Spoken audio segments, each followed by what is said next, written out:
Hey, what's goody, Frye gang? I know it's been a while since Splatoon 3 has ended, but I kind of wanted to go over my thoughts and if I thought Splatoon 3 was a failure. Was it actually worth getting the game that we got? Was it a mistake and all of that? So just to get it quick and out of the way, no, I don't think it was a failure, and I think the game was worth playing and just worth existing of what we got. Sure, it had quite a few issues that people were really really vocal about, especially the maps. The maps were kind of trash, not even going to lie. For at least like 3/4 of the game lifespan, for like a year and a half, all the maps were just kind of the same. It wasn't really until whatever season that we got what's it called, crab leg, that's when the map started to turn around and actually become decent maps like Splatoon 2. Every other map we got were kind of just big hallway maps, or just very geometrical maps, just like big squares or big hallways where there wasn't really a whole lot of room to move around. Just Splatoon 3 maps in general, just anchors absolutely dominate because there's so many places for them to just perch up on and just completely dominate the map. You can't really hide from them anywhere or get around them. Since the maps are so compact, they can kind of just cover everything and you can't really do anything about it. So most of the Splatoon 3 maps were just kind of cramped, I guess. There wasn't really a whole lot of room to move around. The main issue is that the map itself is a choke point. The entire map is a choke point, and that is absolutely terrible for like healthy gameplay. But from crab leg onward, they kind of started to fix that, and they really, I like all of the maps beyond crab leg. So we get crab leg is fun. What's it called? Ship shape I do like a lot. I've gained like a lot of appreciation for that map recently. And we all know Barnacle, my favorite map in the game. Was that before crab leg? I'm pretty sure it was, but either way, the reworks to Barnacle made it more akin to the later maps.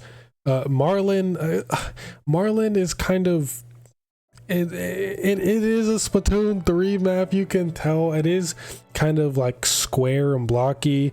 There are like the side flanks on the left and right, but that's really it. The map is kind of small and just the big open area in the middle, but the fans are cool and everything, and there are multiple ways to get down from spawn and you're not just camped the whole time.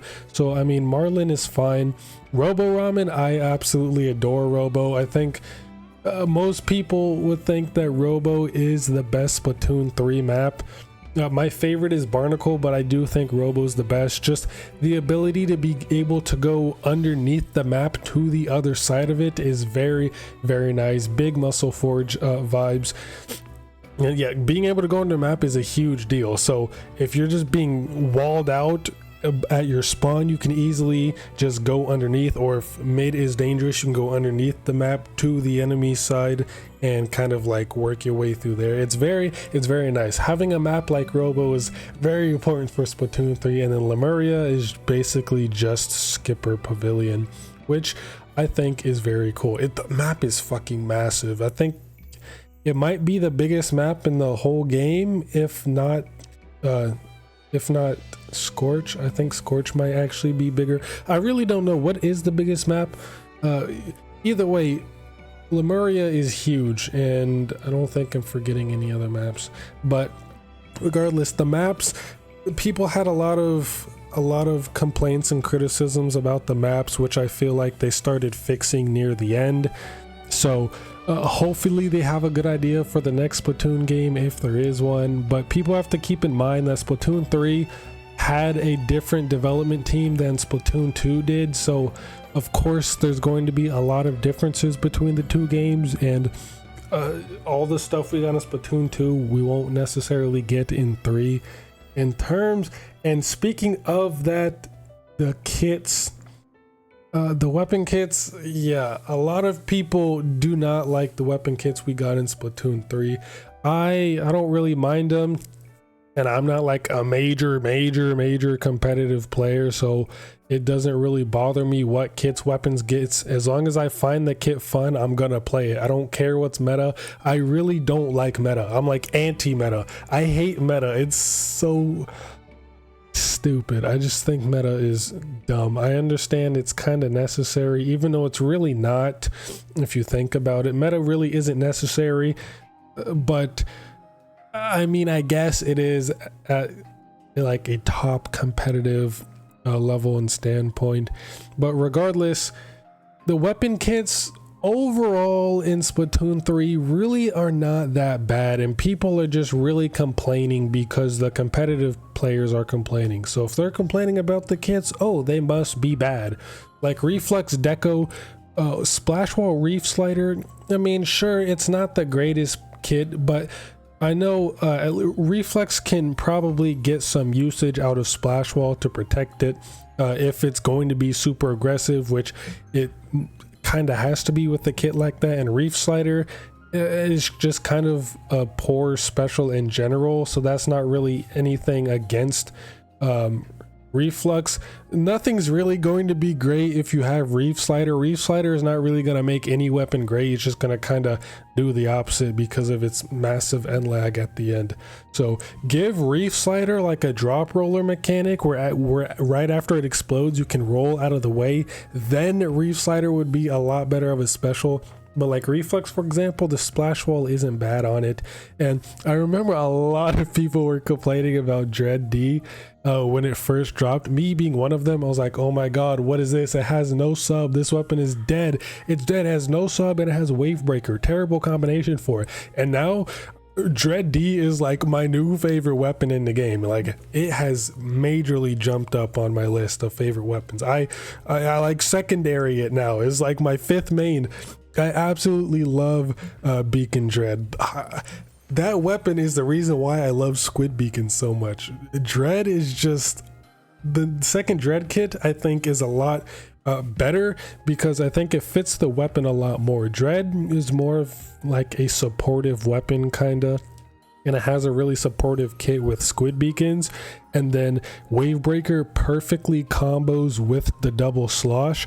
So I think the kit is just perfect for it, even though it probably would be nice to have Torpedo on Dread. I think Squid Beacon is very nice for it. I absolutely adore Dread D, Beacon Dread.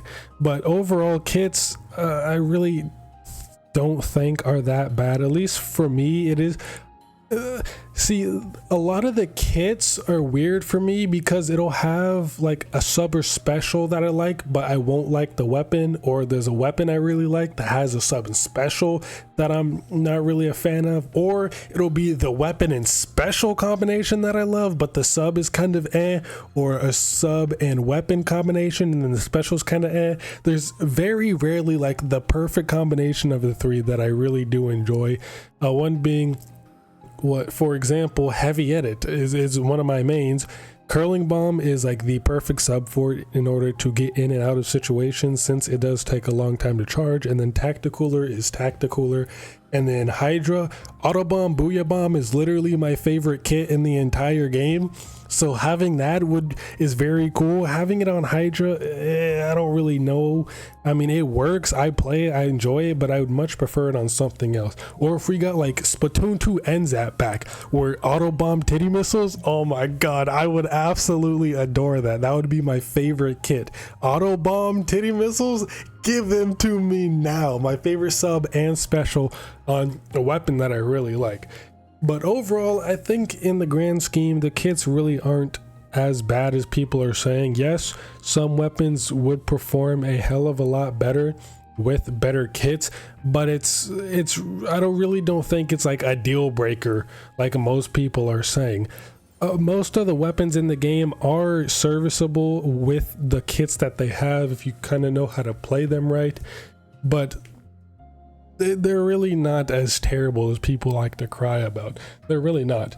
And I feel like people kind of focus too much on the negatives of Splatoon 3 instead of what it actually did right and the things it did improve on, such as Salmon Run, for example. Splatoon 2 Salmon Run was just like a limited time mode, which I don't know why they thought that was a smart idea. Maybe to make it more realistic of like working shifts, since like at an actual job you don't work every single day, you have some days off. So I guess they kind of tried to replicate that in Splatoon 2 for some kind of realism, which I appreciate, even though I think Splatoon 3 doing away with that and having it as a permanent online mode like ranked is so nice. That was such a huge upgrade that they did.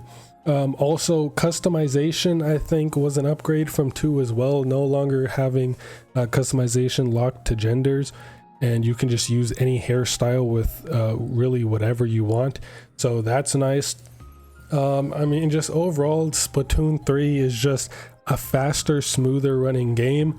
It's a lot more fast paced, and Squid Roll, I swear, I say this all the time, Squid Roll is like the best addition to Splatoon 3 in general. If like Splatoon 3 was literally like a 100% exact copy of Splatoon 2 but with added Squid Roll, it would still be worth buying. At least for me, I would buy that shit all over again.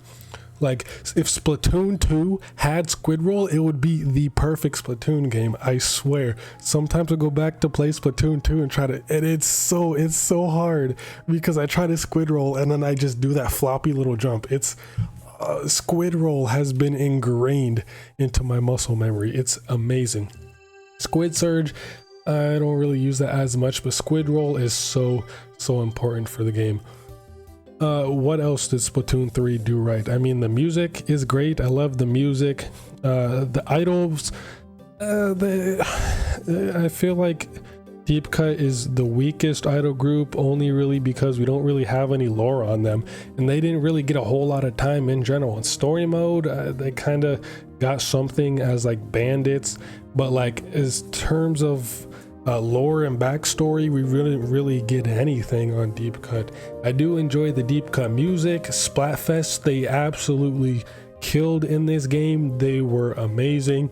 Anarchy Rainbow really does feel like a festival theme song, and just in general, Splatfest I feel like were improved in this game over 2, even though I didn't play any Splatoon 2 Splatfest. Just what I've seen from Splatoon 2, the Splatfest have been improved. Story mode, again, I can't really speak on since I haven't beaten the story mode in 1, 2, or 3. I have played a little bit of each, and I do like 3s the most from what I can remember, mainly just because of the aesthetic.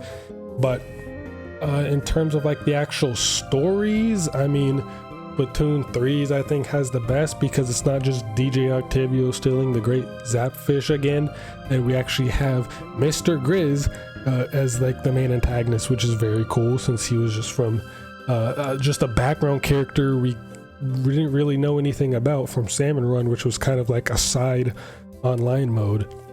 What's it called? Side Order was also huge since it took on a whole new formula of gameplay for Splatoon that I had never seen before. Like the entire time for the story modes in Splatoon, it's always been just like the platforming levels, but here we got like a roguelike type of gameplay feel, which was a huge change, which I think feels very nice. I hope it doesn't return in Splatoon 4 as like the main story mode, because that wouldn't really work well. But in terms of just having like a replayable DLC is very nice for Splatoon to keep the longevity, along with like the ranked modes in Salmon Run. And in even the ranked modes, I think they also improved upon. They're also kind of, what's the opposite of improved? Decayed? I don't really know. But I mean, splitting up the online into ranked into series and open, I think is nice. You can play series for more of like a serious competitive ranked mode, and then open to just play with friends. I don't really understand why they got rid of league battles, or at least in I don't really understand why they got rid of league battles. Those would have been very fun to play. They introduced challenges, you know, despite the time period and only being 2 hours long for like twice a day. The time period in which challenges you can actually play is very it's confusing why they chose the time slots that they did, but challenges in general is just a very fun mechanic. And overall, Splatoon 3 I think was worth the game. It wasn't a failure, I don't think. I mean, especially in sales, even though it didn't sell as much as Splatoon 2, given, you know, the Switch had just come out. Splatoon was at its peak in popularity, so of course Splatoon 2 was going to explode in sales. But even Splatoon 3 still sold very, very well. The merch, yeah, Splatoon 3 has been kind of lacking on merch, especially for outside of Japan, but that's just a Splatoon thing, so who's even really surprised? However, I don't know, hopefully the next Splatoon game will actually get like fucking merch here in the US. Also, another thing, Splatoon 3 stopped doing like Japanese exclusive collaborations, which, I mean, it's sad for the people in Japan, but at least it's nice for us here in the West, because at least we won't have to be sad that we're not getting cool merch that Japan is getting. So if we don't get it, no one gets it.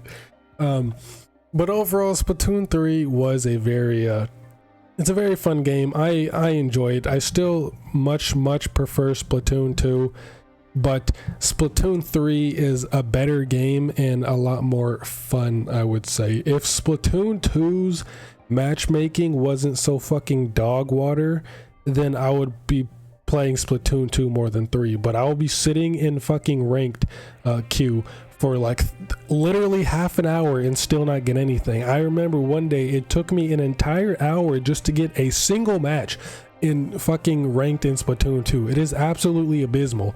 So if the if the matchmaking wasn't so dog water, then yeah, I'd be playing the shit out of Splatoon 2. But Splatoon 3 is still an amazing game in and of itself. So I mean, I know a lot of people are going to disagree with me about how it was such a bad game because of this and that, and it shouldn't have ever come out, and which, I mean, I guess everyone has their own opinions on why Splatoon 3 is bad or why it's good. And I mean, if you want to let me know in the comments, go ahead. I'll be more than happy to read that. But yeah, that's really it for this video. If you couldn't tell by the way it sounded in this video, I'm not doing too great, all right? And I've been gone for what, it's been like a week since my last video. Yeah, hurricane hit, and then right after that I've had some personal things happening, so I'm not in the greatest place right now. So don't expect a video anytime soon. After this, it might be another week before the next video, but there will be another one, and I had to reluctantly make this one because it's been so long. But other than that, I hope y'all stay safe. See you next mission and play some goddamn Splatty.